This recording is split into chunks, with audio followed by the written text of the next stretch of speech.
Hey there, it is Dan, And Rob. and you're with the Mind Body Melt. Today, Rob has a topic he wants to share with you. I'm going to pass this over to Rob, who will now enlighten you. Rob?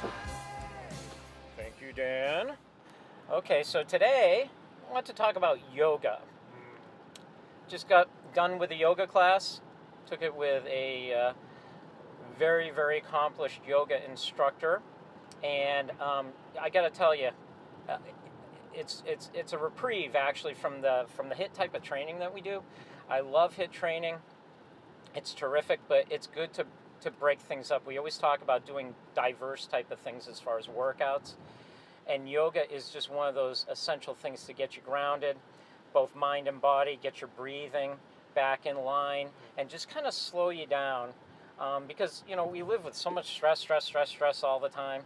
You take a good yoga class, and in particular, we're taking vinyasa yoga, so it stresses movement constantly, pushing and pulling, and once again, the breathing aspect of it, the breathing component, and it's just terrific. I mean, you feel like you're on a cloud. And both Dan and I took our yoga class today, and we ran into this guy that we know. And this guy's like out of his mind all the time. He's like running around, and he sees us, and he's like, you took the yoga?" He goes, "You're relaxed, aren't you?" Yeah, and I'm like, I'm so and you're not. I feel like I'm on a bed of pillows. I'm on a cloud floating away. This guy, oh my God. Bouncing off the walls. Bing, ping, ping, ping, ricochet rabbit. It's like, geez, what's wrong with you? So he always says, I've got to take the yoga.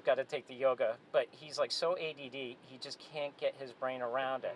Now, the big thing that I've noticed is there's still that stigma attached to it, and the fact that you feel like, oh, I got to be some woman, I got to be like a 100-pound waif to do yoga.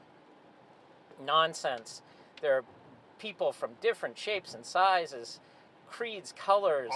All ages. You got guys who are like 250 pounds in there doing yoga. It's become more of the norm now, and so you shouldn't be as stigmatized. And there are guys, oh, that's a sissy thing, that's a girly thing to do. On the contrary, it is very, very difficult. It's very challenging to control your breathing and to control your movements because we live in our heads so much. To be able to disassociate and really control that end of it and kind of turn off the reptilian brain, if you will, and really just focus on your movement patterns, on your breathing. Like our instructor says, even if you just lie on the floor for an hour and just breathe, you're still accomplishing something. You're slowing everything down. You're controlling your metabolic rate. And you're controlling your systems. What you're doing is just it's just a realignment, both mind and body. What we espouse all the time. And I am a big proponent. I started taking yoga probably about a year or 2 years ago, and it's made a definitive difference in my outlook. Where I was in my head, my brain, I'm not as much anymore. There's clarity. I feel like I'm more focused. I can think better. Coupled with that, we'll do something called a surrender stretch after, which is the antithesis of the yoga, where instead of constant movement, you're holding poses for a prolonged period of time, basically stretching. So you might hold a stretch for 5 minutes. And then after that, I hit the sauna and then get all the toxins out, and I'm as right as rain. Just like right now. It's raining right now. So, you know, that's my little spiel. Highly recommend that you slip yoga into your weekly practice. It might be a daily practice. People take yoga every day.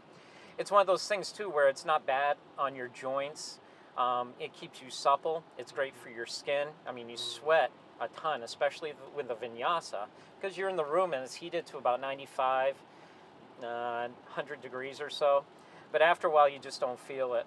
You just feel like your ligaments and your tendons are nice and warm, nice and supple. They're great for flexibility, great for pliability. That's a big buzzword that we're hearing right now. We're in the northeast part of the country, so we live in a place where Tom Brady is king. Don't hate me. But Tom Brady, I mean, he's like a god up here. and he espouses pliability. And that guy is 40 years old. Even though they lost the Super Bowl last week, the guy threw for over 500 yards. And I mean, he's a stud. At 40 years old, he's doing things that most 40-year-olds do not do. Personally, I'm 51. Don't feel 51. Certainly don't act 51. But I don't feel 51. I feel youthful. I feel exuberant. And at the end of the day, it's about quality of life. And that's really what it's all about. So that's my little screed, my little spiel. I'm going to hand it back to Dan right now. He's going to enlighten you or give you his 2 cents on the topic as well. But I am out for now. Back to Dan. Very, very, I mean, Rob pretty much covered everything I wanted to say in the little yoga spiel. One thing I will say, too, one of the excellent benefits of yoga is if you're a person who has a hard time with meditation, what the workout will do is doing the 50 minutes of this moving around constantly flowing, it really gets you out of your head into your body and allows you to meditate much easier. So whether you're doing it through our training and doing HIIT training, workout training, and then meditating, or doing yoga and then meditating, the benefits are really powerful. But then when you combine them both and you have a couple days of resistance training or HIIT training with a meditation and then yoga with a meditation, just the ability to just calm down and be at ease. I don't know if you heard a second or two ago, someone was honking or sporadically and crazily. I don't know if it was at us or whomever, but we weren't reacting, were we? We're just confidently and easygoing, responding, and there you go. So everybody's entrenched in their little metal boxes, driving around like furiously. I've got to get somewhere. I've got to go. I've got to go. And we're like, what's the hurry? What's the Take rush? your Just take your time. time. The clarity to be able to see things in a different way, shape, or form. It's truly enlightening. It's not just the body, but the mind. What it does for the mind is just, I mean, you speak volumes about what it can do for the mind. And, it's wonderful. It is fantastic. So if you have a chance, wherever you are, just go to your computer, go to Google, type in Vinyasa classes near you, find one. If you can't find anyone near you, there's free YouTube videos online.